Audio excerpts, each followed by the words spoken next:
Babies are angels, gifts from above. Pregnancy is one of those most precious gifts a couple can receive. I'm Dr. Mahalakshmi Pendurthi, a senior registrar at Narayana Health City. As we celebrate IVF Day on the 25th of July, we welcome Dr. Lavanya Kiran from Narayana Health City, who is a senior consultant in Obstetrics and Gynaecology, a robotic surgeon, and she also heads the IVF Unit of Narayana Health City. We welcome you, ma'am. Hello. Ma'am, why is IVF celebrated as such, a day for IVF? Yes, wonderful question to start off with. 25th July is called as the World IVF Day. This is because there was a lot of innovation, a lot of technical things which started. And Louis Brown was born on 25th July, and this was 42 years back. In this period, there has been so much of scientific advancement which has happened. There are so many techniques which have changed over the 42 years that it has brought in hope for so many more couple in the world. Do you know, in India itself, as per WHO, there are almost 1 in 40 couples suffering with infertility, and they're True, seeking infertility treatment as well, and there are millions of couples waiting to take home a bundle of joy. True, And ma'am. in this day, this is why we are marking World IVF Day on 25th July. Wonderful, ma'am. Wonderful. So, since this is a live session, we have asked few of our audiences to send questions. So, as we get queries, I think you'll have to answer us. Oh yes, I'll be more than happy to take questions. Please go ahead. We've already got a few. Shall we start? Wonderful. Yes, Yeah. certainly. Hi, doctor. I'm Chandana. I'm 28 years old and I've been suffering from irregular cycles for the past 3 years. I'm married for 1 year and I'm not able to conceive. And I was diagnosed with PCOS, polycystic ovarian syndrome. Can you give us your valuable advice? Yes, Chandana, I think it's very important you remember that PCO is something like an organ of yours where your ovaries become a little more bigger and the cortex, that's the outer covering of the ovary, is more thicker. People with polycystic ovary do have various symptoms. Some people like you suffer with irregularity of periods. We do have some couples who have problems in conceiving. Somebody has, when we are talking about girls with lesser age groups, especially in the teenage, early 20s, we see them coming up with acne, hirsutism. So it depends on which category or which age group that person belongs to. And I realize Chandana is somewhere in the late 20s. So what happens, since you're not planning a pregnancy yet, and then you're just looking at irregular periods, it's very important, because I know it's questions that they have sent on the chat box. I think you're taking from there. We do not know your weight, but then anybody who is obese, who is a little on the heavier side, please make sure that you work on the lifestyle modification. What do you mean by lifestyle modification? It's an inclusion of diet and exercise, which is very important, because it will stimulate and regulate a lot of hormones. In this way, we can regularize a lot of cycles for a lot of women. And you also have to remember, you don't have to get scared of a polycystic ovary, because almost 30 to 40% of the population do suffer. And especially in this lockdown, you will agree with me, all of us is sitting at home and put on so much weight. So that aggravates polycystic ovary symptoms. So you'll have to watch out all the symptoms that I have told you. So if you have a very good lifestyle and modify your lifestyle, things are going to get better for you. Of course, that is the ultimate treatment. True, ma'am. But there are medical advices available to regularize your periods. Visit your gynecologist, get yourself a scan done, and check your hormones, which is very, very important, like the thyroid, hemoglobin, vitamin D, all play a very vital role. So doing an executive check or a health check on regular basis is very important, I would say. Truly said, ma'am. Chandana, I hope this answers your question. We need to focus more on lifestyle modification rather than totally depend ourselves on medication. Isn't it right, ma'am? Yes, very much. Yeah. One more question. This is a message sent by an anonymous audience. She's 36 years old and she says that she's been married for 7 years. And my husband and I have attended many clinics for fertility checkup that we got to know he's an oligospermic man. And I hope your advice can help us. Yes, certainly. For this couple, I would say it's very important that we realize, it is not just the female fertility we are looking at. If you actually look at the statistics, it is like we have 30% of the females having a problem in conceiving.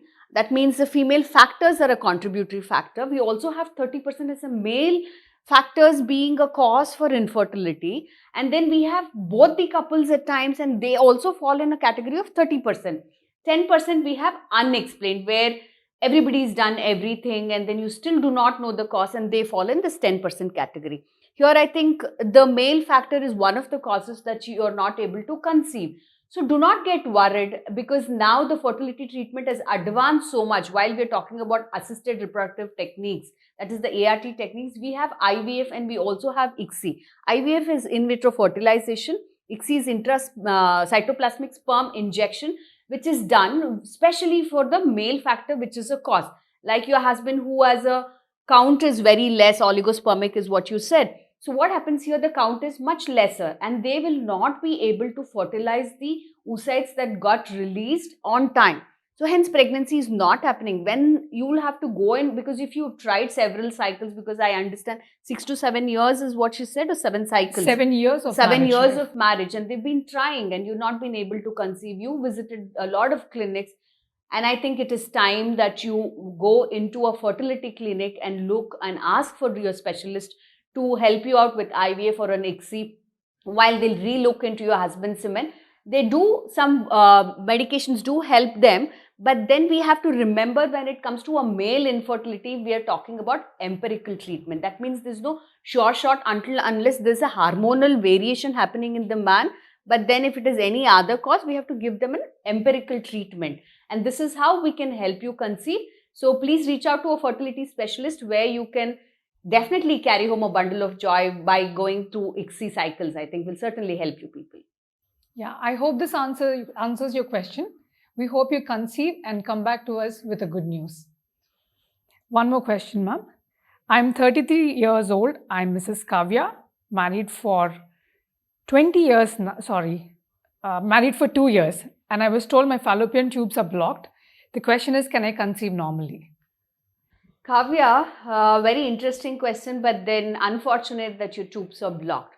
While we have tubal block, see, fertility problems can be at various levels when it comes to a female factor. They can have a problem in the uterus, or they can have a problem in the ovaries, or you could be having problem in the tubes. And unfortunately for Kavya, both the tubes are blocked. If both the tubes are blocked, then there is no way that the oocytes can pass through the tube. And you know that the sperms, once it gets ejaculated into the vagina, has to go up into the uterus, go into the tube and get fertilized while the sperms and the oocytes meet. But what happens if the tube is blocked?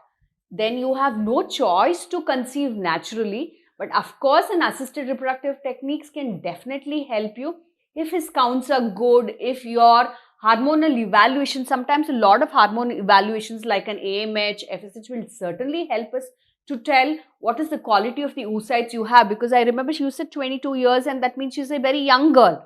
So what happens when somebody is young? So that means the quality of the oocytes are good. Here the problem is the tubal block. Like I said, you have to go for ART techniques like the IVF.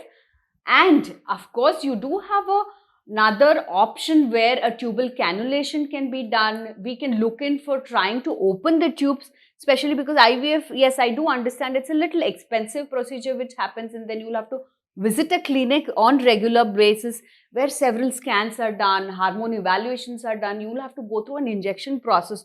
Do you know, when a person goes through an IVF process, they have to visit clinic in, I would say, in 10 to 12 days, at least 8 to 7 days. Somebody has to go into a clinic to Such visit frequent visits. Yes, frequent visits. Number of injections that is given, the cost of the injections is definitely high. If somebody is not affordable, then there is a second option where a cannulation of the tube can be done, where we look at opening of these tubes. So while we open the tube, they do have a chances of conceiving naturally, Kavya. But then you have to remember here, while you're trying naturally, and if the tubes get opened through cannulation, you will be a little prone for higher risk for ectopic pregnancies, is a possibility. So as soon as you miss a period and then you get UPT positive, please reach out to your specialist so that they can analyze, do a scan and localize where's the pregnancy form, so that they don't have to be dealing with an ectopic pregnancy, and they can take it forward.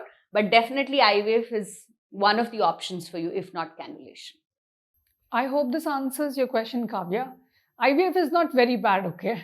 Of course, it is not, because uh, in the world there are so many people suffering with IVF, and there are a lot of causes. Like one of the tubal factors, there are several causes. Right. So when you have no choice and you have been going through this, especially the pandemic, we are seeing that lot of fertility is happening by itself, because stress is one of the important factors for somebody not able to conceive. And in this pandemic, of course, there has been help for some, not helpful for some people. Yes. It's been helpful for some people because no traveling, no work pressure, no targets.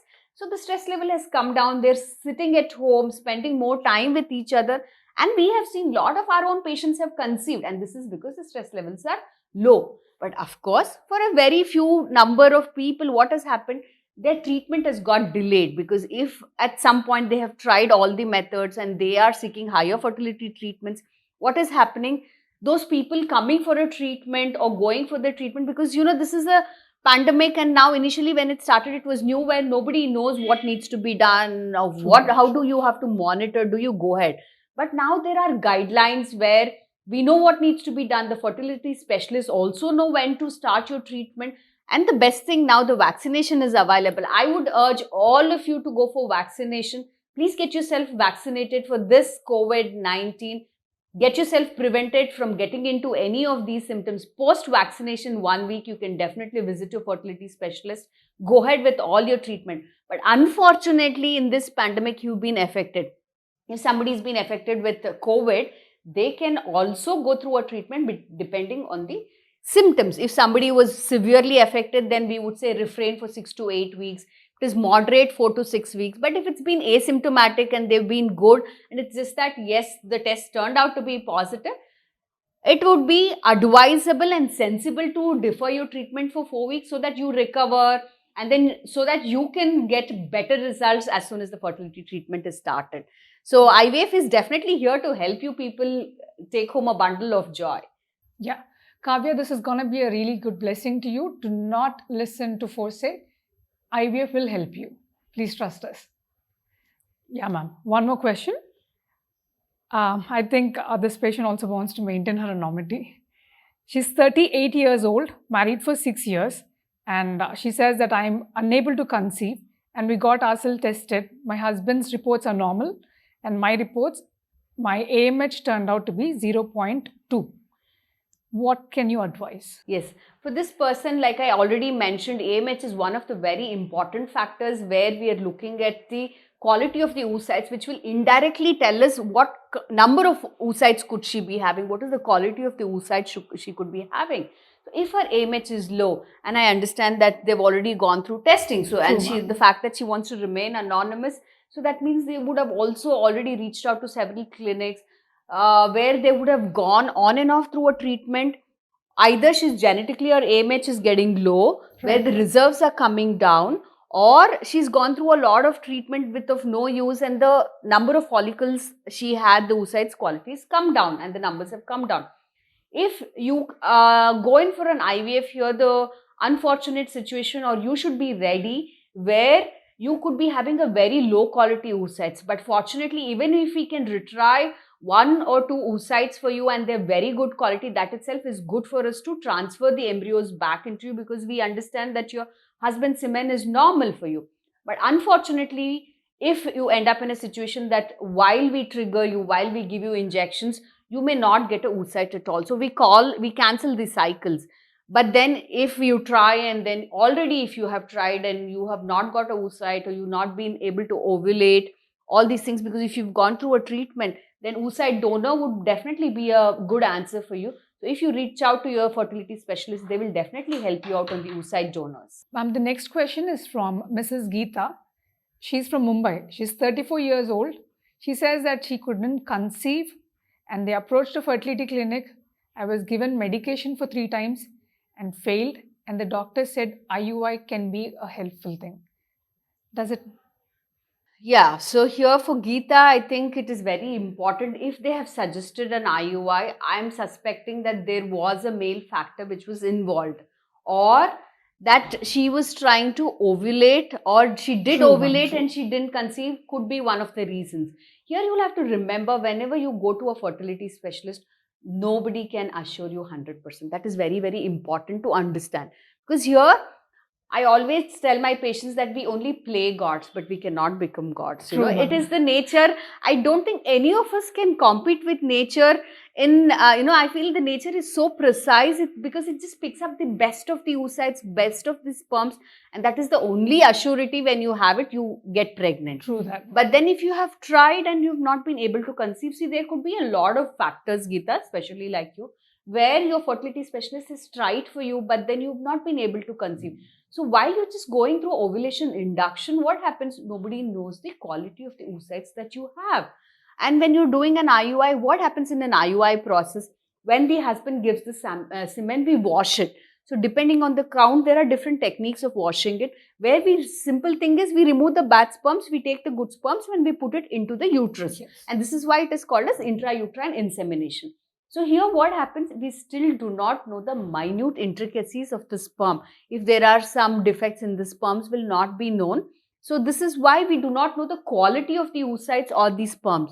And again, we spoke about the tubal problem before. Yes, ma'am. That was an extreme where the tubal block was seen. But then there can be small variabilities in the tube where that is also preventing from the sperm and the oocytes coming together. Sometimes the fusion happens where the sperm and the oocytes will meet and the embryos are formed while they're coming and sitting into the uterus. Implantation failures can be there. True. So there are several things, especially when you're trying in an IUI. We always tell our patients, if you are doing an IUI in a natural cycle, your success rate will be only around 10 to 12%. But then if somebody's gone through an ovulation induction and they are doing an IUI, we would increase their success rate to 18 to 20 or maximum 22%. When we are doing an IVF or an ICSI procedure, your success can be 40 to 50%. Or especially in people with tubal factor problems, then their success can be much higher because we know what is the cause. So you're bypassing this cause and we increase their success rate to 50 to 60%. But then no fertility specialist can give you a 100% guarantee. Surety. So it is a stepwise trial. Doesn't mean that everybody goes for an IVF or an ICSI or an ART procedures. It is always a stepwise process which happens, and you now you have tried, and then if you have no choice, you have discussed with your fertility specialist. You can talk to them of options on IVF or an ICSI. But then if you've never done an IUI, I think you can go for an IUI would be a better option from my side. I think. Yes. Geeta, I hope this answers your question. Going for IUI can give you better results. Definitely better results. Yeah. Ma'am, I think we're done with the questionnaire. I'd like to ask a few questions from my end. Please tell me. Yeah. As we see, we're going through a lot of stressful situations on a day-to-day life. Women want to go to higher places and they are achieving great heights. Are there any ways, because I know I'm for sure, because as the age advances, the ovarian quality slightly reduces. Definitely. Is there any way we can protect their ovaries? Yes, I think it's a wonderful question to be answering. I know this is shortage of time, and she says that there are a lot of questions pouring in, but then due to constraint of time, I think you picked up a very good question to end for. So what happens, did you know when a female baby is conceived, they have almost 7 million of oocytes inside them. And while that baby reaches 5 months old, it reduces to almost 5 million again. By the time the baby is formed and baby is coming out, it reaches to around 3 to 4 millions. And by the time this female baby achieves a puberty, it falls down to 2 million. Right. Of this 2 million, only 400 ovulate. So that means as the age progresses, the AMH reduces. That means also the quality of the oocytes are coming down. The number of oocytes are also depleting. That means it is coming down. So the chance of conceiving will reduce as age increases. So I would advise all the couple to conceive at the earliest and not postpone for unnecessary reasons, I would say. But then of course, we know that women are becoming highly career oriented. For Humpty number of reasons, they are postponing their pregnancies. If it is inevitable, and then if that is the choice, and sometimes even patients who are suffering with cancers, some people have to postpone their pregnancy for unavoidable, unfortunate reasons. For these people, there is a boon in technology. Like I started my talk with saying that over 42 years, how much technical things have changed and advanced scientifically. We have something called as ovarian tissue cryopreservation, especially in people who are suffering with cancers and inevitably they need to postpone their pregnancy, we take a part of the tissue, we try to preserve it. There is a technique for doing these things, and we do that at Narayana. We help people conceive even if you're trying to go through a chemotherapy, because now the cancer treatment is advanced so much that you fail to understand that you will reach a reproductive age group, and then looking back you cannot help, because chemo radiotherapy would have affected the oocyte quality or even the sperm quality. So we can preserve the sperm if you have to go through some unfortunate treatments in the process of the cancer treatment. We can preserve your ovarian tissues as well and help you conceive faster, and it gives a ray of hope for such people. True that, ma'am. And we also use these technologies for people who are career oriented. So what happens, we can also stimulate cycles, we can reserve the oocytes, preserve these oocytes and use it at a later stage. So technically things are very advanced. Of course, doesn't mean that you utilize it for unwanted reasons. It's very important, but for medical reasons, we are always here to help you out. I think technique-wise, there are a lot of things that these people can come up Such with. an advancement in technology. Yes, definitely, definitely. Ma'am, any advice you would give to those people who are planning for pregnancy? Yes, I think I would like to continue the statement I said, but then I would like to add, please do not postpone your pregnancies unnecessarily, because above 30 years, there's a very much high risk for Down syndrome. Down syndrome is something to do with mental retardation. So as the age advances, unnecessarily postponing, what happens, not only the deterioration of the gametes that take place in the quality of the oocytes or the sperms, but also there's a higher chances of having Down syndrome. That means mentally retarded children in the future.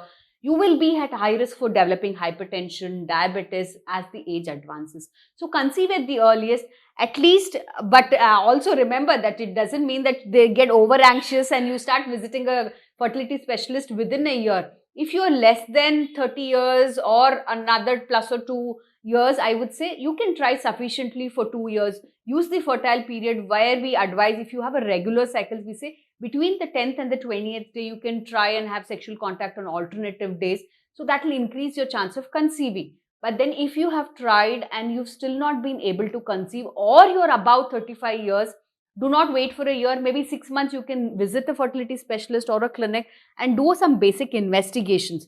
So unnecessarily do not postpone your pregnancies, but also do not get over anxious. Like I said, stress is one of the main factors for causing an infertility than any of the factors, I would say. So keep your stress levels low, as we are here to assure you and send you home with a bundle of joy. Amazingly answered, ma'am. Amazingly answered. With the help of our audience, I'm sure we covered a good number of topics today. And it's a pleasure to have you here on our show. And it's a pleasure for me as well. I thank you all for taking your time out and listening to us. Hope we will send you home with a bundle of joy. Happy pregnancies to all of you. And happy World IVF Day. I hope we look forward for helping more couple with more bundle of joy. Thank you. Thank you, everyone.